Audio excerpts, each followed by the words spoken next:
High hello family, welcome to my YouTube channel Rohini More multi talent. तर मी आज माझ्या किचनमध्ये संकष्टी स्पेशल उपवासाची कढी आणि राजगिऱ्याच्या भाकरी बनवणार आहे। तर त्यासाठी लागणारे साहित्य मी घेतले जवळ आणि कशा प्रकारे ती मी बनवणार आहे फुल व्हिडिओ तुम्ही पोस्ट करेन बघा आणि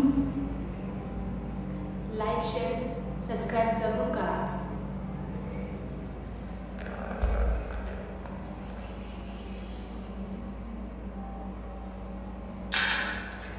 तर उपवासाची कढी बनवण्यासाठी मी घेतले आहे शेंगदाणे, दही आणि मस्त बटाटा घेतला एक कापून घेतलाय आणि राजगिराचे पीठ आहे।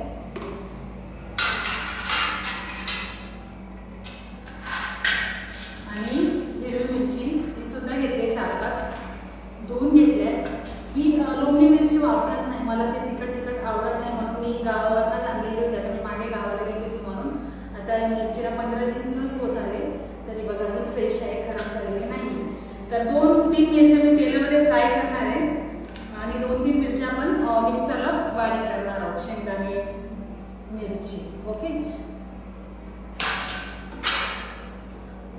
पुढे दाखवते।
बघा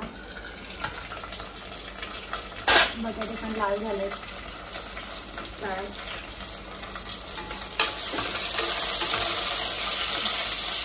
बटाटे असे लालसर करून घेतल्यावर खूप टेस्टी लागते कढी. आता हे कढीचाच प्रकार झाला, उपवासाची कढी. यामध्ये फक्त आपण लसूण आणि हळद नाही टाकणार आहोत. बाकी उपवासाला कढी दही, बटाटी, हिरवी मिरची टाकून ही कढीच झाली आणि छान पण लागते. तर आता हे बटाटे लालसर झालेले आहेत. याच्यात हा बारीक केलेला मसाला टाकून घेते. याचे आपण शेंगदाणे, हिरवी मिरची, दही टाकून जे बारीक करून घेतलं होतं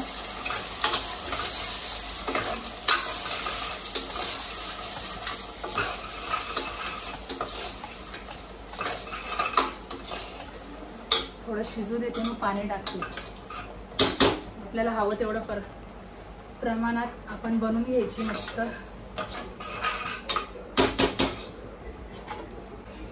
चला तर आता गॅस बंद करते. कढी तयार झाली आहे, भाकरी पण झाल्या 2. तर मी माझ्या मिस्टरांचा उपवास आहे, त्यांना देते पहिले गरम गरम.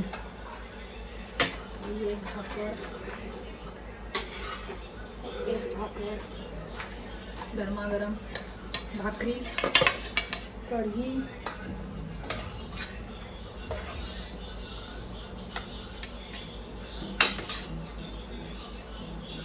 मस्त मोड़के तोड़के खाने का, टेंशन नहीं लेने का, और उपवास में भी खाना खाने की फीलिंग लेने का, समझे?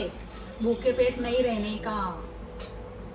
चलो फिर गरमा गरम कढी भाकरी नवऱ्याला देते. उपवास आहे त्यांचा, नाही तर करायचे चिडचिड चिडचिड चिडचिड. आणि व्हिडिओ कसा वाटला, आवडला का सगळ्यांना? तर सगळ्यांनी माझ्या व्हिडिओला लाईक, शेअर, कमेंट, सबस्क्राईब करा. आणि